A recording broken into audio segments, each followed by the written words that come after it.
Hey, hello! This is Professor Game, where we interview successful practitioners of games, gamification, and game thinking who bring us the best of their experiences to get ideas, insights, and inspiration to help us in the process of getting students to learn what we teach.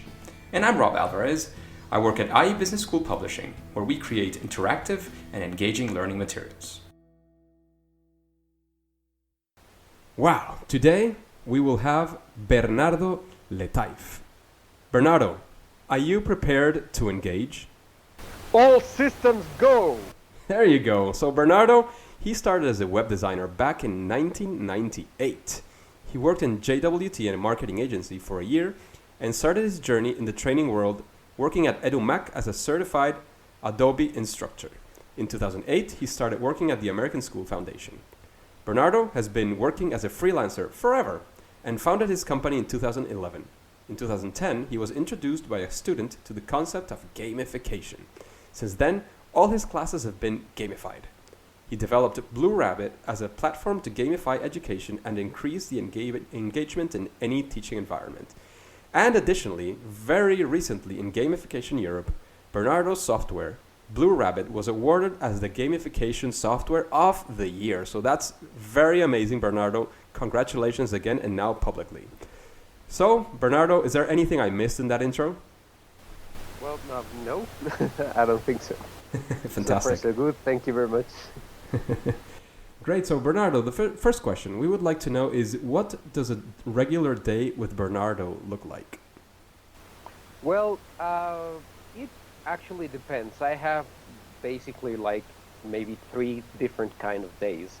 I usually have either a creative day, developing day, or an administrative day. So usually when it's a creative day, I wake up very early, and it's those days when I just go downstairs, I turn off my computer, and I start working creatively in the art of either Blue Rabbit or any other project that we have.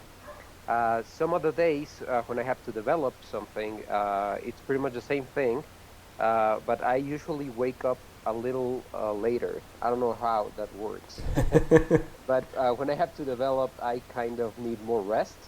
And basically, that's pretty much all that I need to do. Administrative days are the hardest ones for me because it's when you have to answer thousands of emails and calls and meetings and everything, and it really doesn't matter where they are. Sometimes they are online, sometimes I have to get out of the house, but most of days I work from my own studio downstairs, and all I have to do is turn the computer on and start working on whatever things we're missing that day. Fantastic. Wait, I forgot about something. The very first thing I do every day before I start working is either play a quick run of Diablo 3, sorry, or I play 2 games of chess. That kind of helps me concentrate. 2 games? And how long does that take? Like 20 minutes.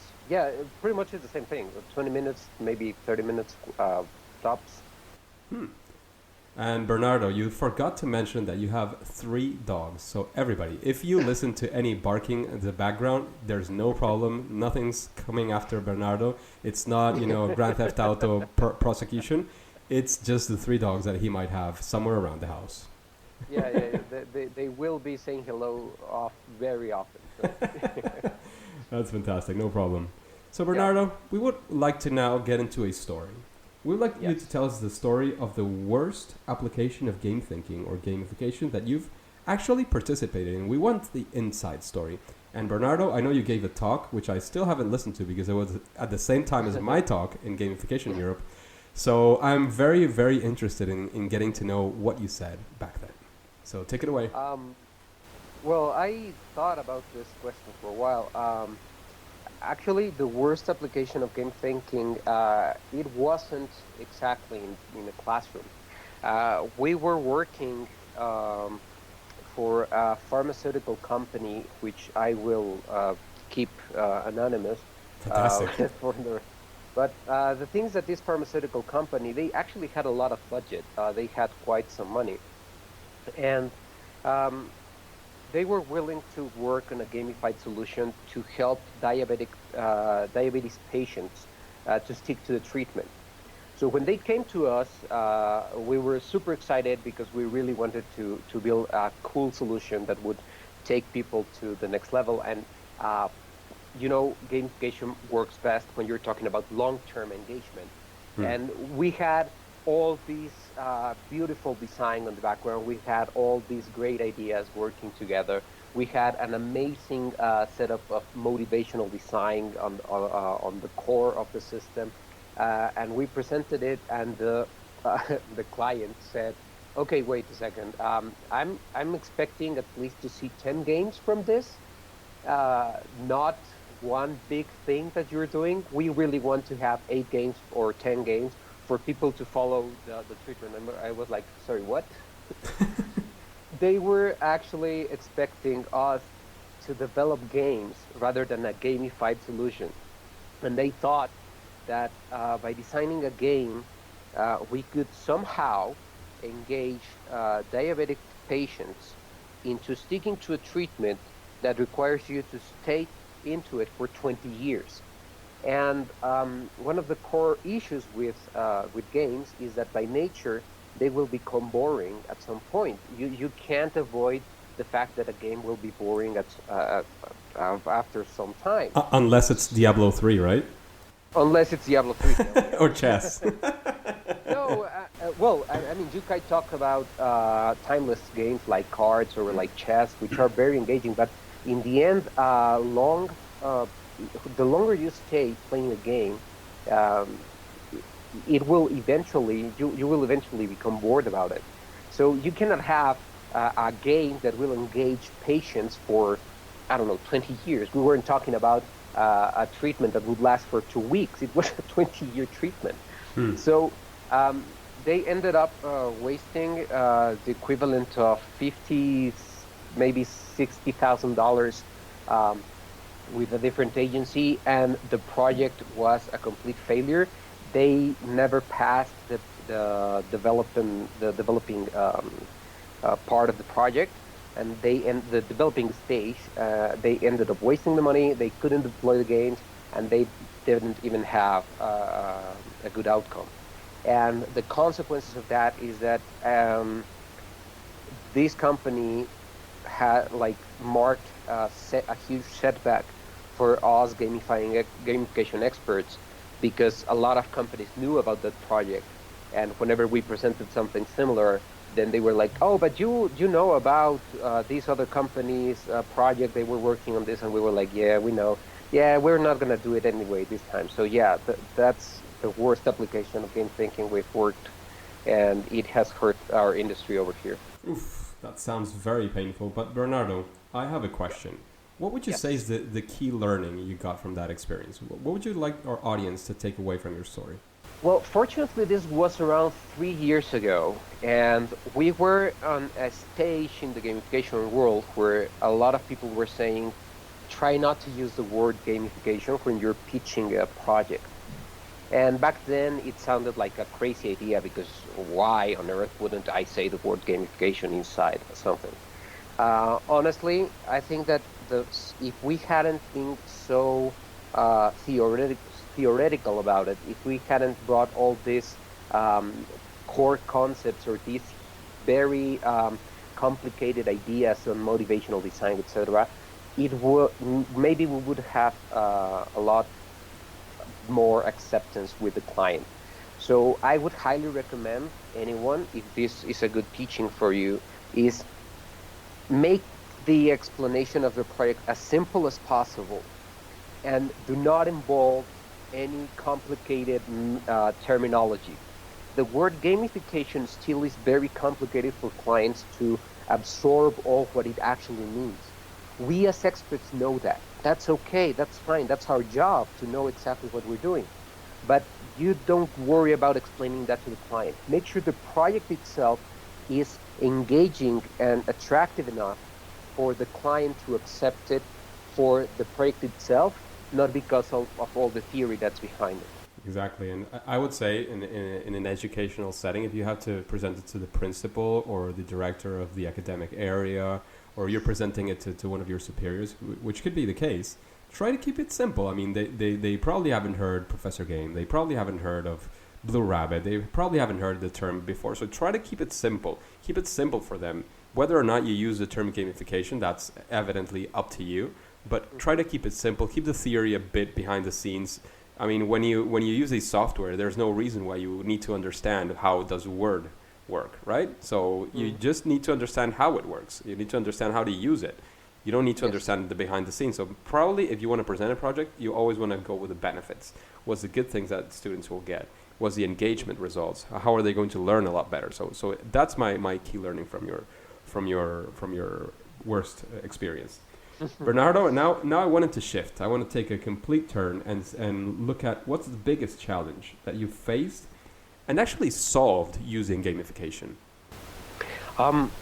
To be completely honest, I think being an entrepreneur here in Mexico,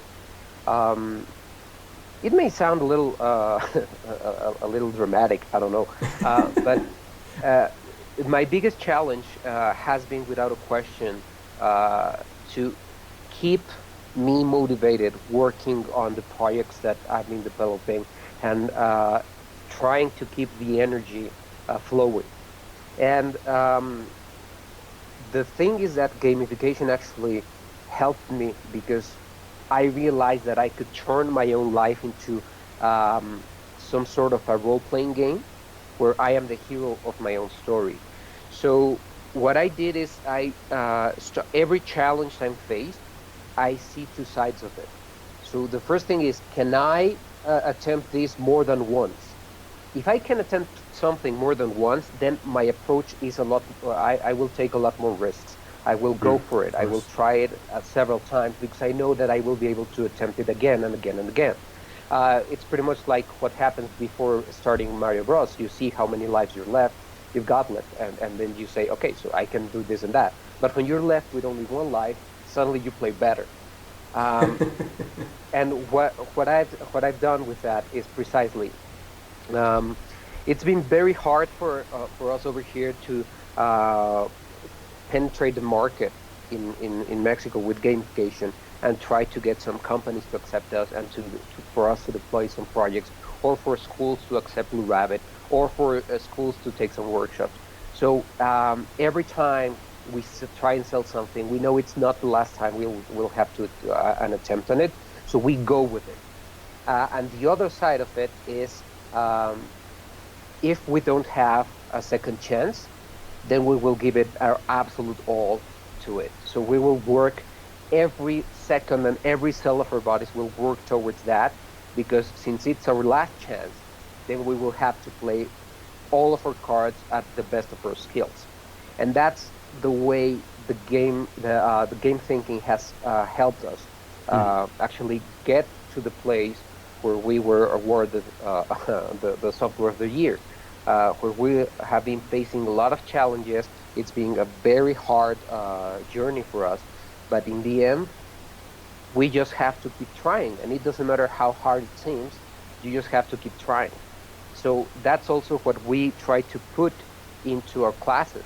That's exactly why we love education so much, because we can tell players, students, we can tell our players that they can attempt things many times. It doesn't matter. As long as you can keep trying and you feel that you're still alive and you can keep pushing through, there's nothing going to get in your way. It doesn't matter how big the mountain it seems.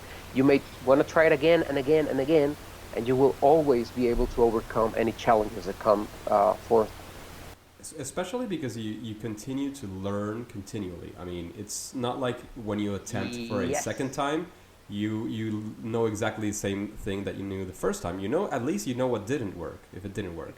You can try a third time, and you know what there's two things that don't work, and you go for a fourth time, and so on. Yes. And that's fundamental for the learning process, and it's probably one of the critiques that we generally have towards the education system, that it's not geared towards allowing you to fail. And in Gamification Europe, we heard fail as a first attempt in learning. So, I mean, it could be the first, the second, it doesn't matter.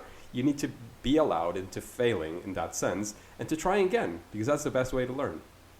And it's very different to approach a problem trying to fail it than trying to give it your all and see what you missed, see what mistakes you made, and then trying again.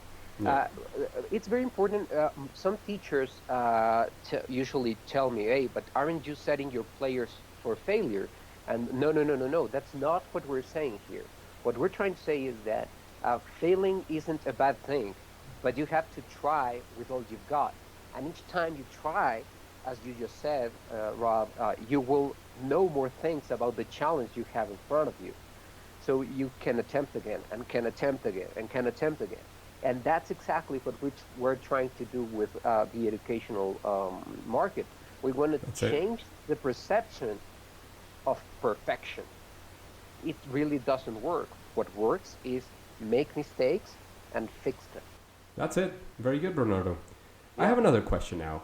Bernardo, is there and I'm going to challenge you because we don't have too much time left, but what is Okay. the process you follow to apply gamification to a situation, especially if you can tailor it because we know you come from the educational world.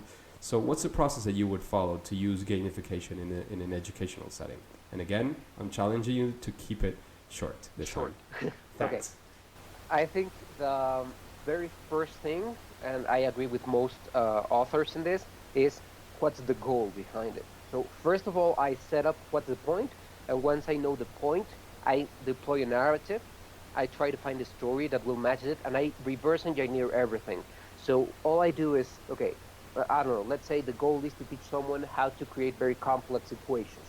So that's the goal, and then I build a narrative towards that solution, some idea of how maybe a math scientist or a math expert would feel or would be like, and based on that idea, I reverse engineer the concept that people need to teach to get to that point.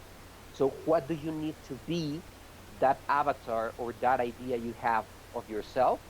And based on that, I deploy all the story and all the consequences and all the projects and all the subjects behind it. That's fantastic. Thank you very much, and you rose to the challenge once again. It was like 1 minute and a half. That's fantastic. Thanks for Okay. that, Bernardo. Now we're going to go to the second side of the interview, and here we're more towards tips, tools, tactics that can be used like straightforward in gamification. And in that sense, the first question that I have here for our engagers, Bernardo, is for you to name one best practice, something that you consider a best practice in gamification. Hmm. Best practice on gamification. So I think the Onward project by Gabe Zuckerman is one of the best things. He's trying to balance out how some companies have used gamification against the I don't know. It sounds like very heroic this, but like gamification has been used by maybe not very good companies trying to force people into buying stuff, and he's trying to use gamification to get people away from addiction. So I'm going to go with that one. Fantastic. That's fantastic. Hmm. What's your favorite game? Without a question, Chrono Cross and Chrono Trigger. Chrono Those two Cross and things, Chrono Trigger. Chrono Cross and Chrono Trigger. Those two games changed my life absolutely forever. Bernardo, is there somebody you would like to listen to interviewed in Professor Game? And don't say Monica Cornetti because she's already been interviewed and she asked for you. So that's somebody you can't name. Okay. I think I would like to listen to Jeff Gomez. He was a keynote speaker at Gamification Europe, and he has a very interesting insight on the collective journey that we have to pursue as gamifiers. So I would say he would have a lot of things to talk about. Especially in education, because as usual in education, unless you're in a mentor to mentee situation, which is one-on-one, you tend to be Yes. teaching and helping people one to many. So the collective journey is something that makes sense for a class, for some students. That's Yeah, great. that's true. Yeah. Fantastic. What's your superpower in gamification? What's my superpower in Yes. gamification? I think balancing systems. I consider myself really good at understanding uh, what how players should progress through a story and how their skills should grow. and being creative about how they're going to use those skills through the process of learning. So balancing it out in a way that they will feel challenged all the time. I would say that's the thing I love the most. I think that's the one thing I've specialized the most. Fantastic. And now we're going to get the random question from the audience, and we would like to know how would you approach that problem using gamification. So here is the question. It's a professor of communication, all right? And this professor is specifically mentioning a session in which they talk about how to manage communicational crises. Is there anything that you would recommend this professor to gamify a classroom like that? Communicational crisis. Yeah, like a company has, pharmaceutical, just to keep it back to your story.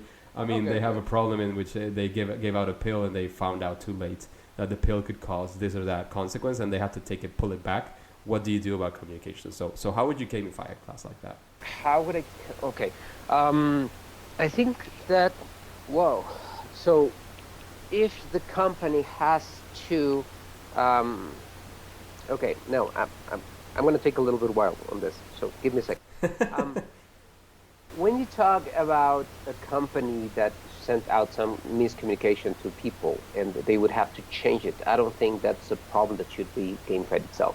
Okay. But fixing the communication.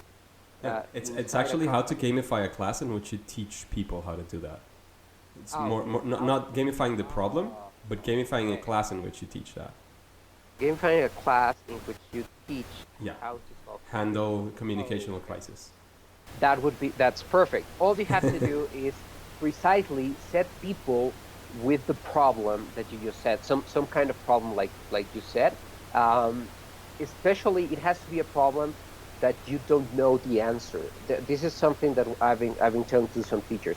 When you don't know how to solve a problem that you have the players figure out how to fix it, that's the best moment for a player to understand any type of learning. So I would set them up with a problem that would be so complex that the teacher won't be able to solve by himself. And you would set up roles for people to try and fix it. So I would set maybe 4 or 5 teams of 4 or 5 people and have them face all the other teams together as the market they were miscommunicated. And they will have to fix that, and the people would have to know how to do it. However, no one should know which team is throwing out what posters or what communication, So you would keep it secret who the authors of that are, and you would know, okay, so maybe the issue you have is this thing, and this is the problem, everybody knows about this problem, and you don't know what team is trying to fix it. That way you will be able to see exactly how they solve it, and at the same time, you will be able to face if the communication they're trying to fix is actually working or not. Right? Interesting. Very interesting. Thank you very much for that, Bernardo, and hope that answers the question from the audience. So finally, I would like to have some quick advice, Bernardo, for listeners who have never before engaged their learners using gamification. What would you tell them? I would tell them, number one, do not be afraid at all. Gamifying a class is a challenge. I know for sure. I even almost lost my job once. But it really is a challenge. It will take a lot of your resources into making your players or making the story. It will take a lot of work at the beginning. But the satisfaction of having players thriving through the class is without a question one of the most satisfying feelings ever. It feels like Fiero every day. When you get to a class and you don't have to be behind every player because they are behind you asking for more stuff, that's the best feeling as a teacher I could ever get.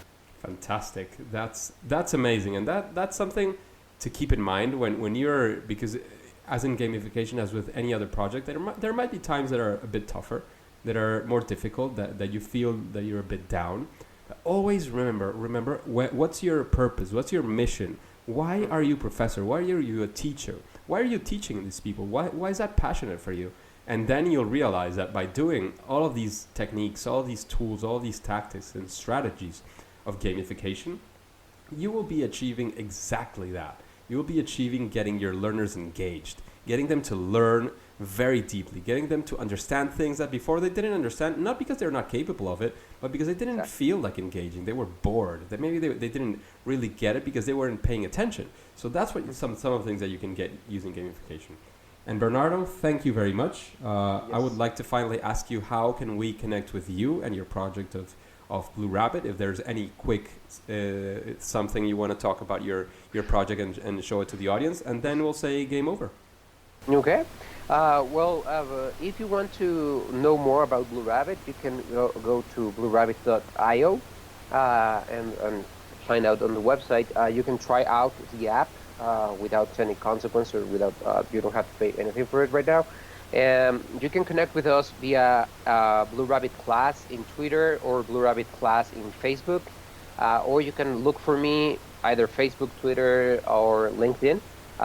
You can find me as Bernardo Letayf, or in Twitter as @bletayf. And anytime, any place, I will be glad to hear from anyone. That's fantastic. Thank you very much, Bernardo. And that's all of it for today, and we'll say game over. Thank you, Rob. Engagers, it's fantastic to have you around. This podcast only makes sense with you. So let's connect on Twitter so you can let me know who you would like to have as a guest in Professor Game. What questions haven't I asked? What things would you still like to have in Professor Game that are not there? So my Twitter account is @RobAlvarezB. Let's get the conversation started. I'm always sharing content on gamification, especially around education. Hey, don't click continue yet. Do you want to know why Sabrina Bruweiler thinks that the worst experience in gamification is that of the sudden and final changes? Do you want to listen to a specific story where she had to make all these changes and how she solved it? Well, then listen to the next episode of Professor Game. See you there!